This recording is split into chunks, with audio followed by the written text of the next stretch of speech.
народ мой жил в раю на земле родной. Но случилась тут беда, вдруг нагрянула война. Было очень тяжело ему, и встречая рассвета красоту, все горянки, плача поутру, провожали горцев на войну. Карачай душой не слаб, он Аллаху сердцем раб, не забудет беды предков, и идет он к воле ветхой. Он бежит навстречу к ней как волк к луне своей, и в горах как барс промчится, и орлом в тиши родится. И тоскуя горцы шли за родину они, но не знали бед родных, и что воюют за чужих.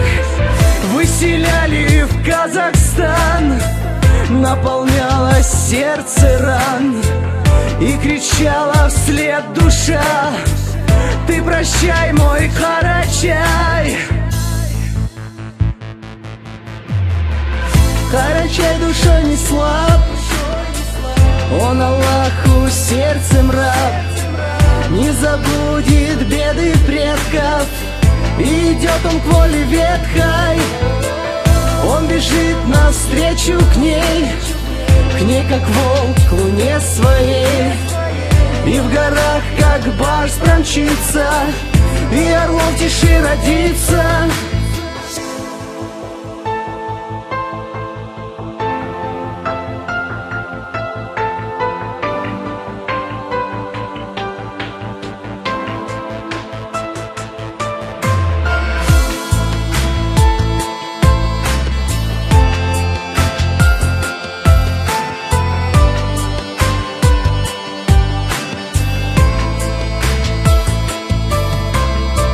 В Казахстане все с трудом находили себе дом и искали в нем уют, вспоминая Атаджурт.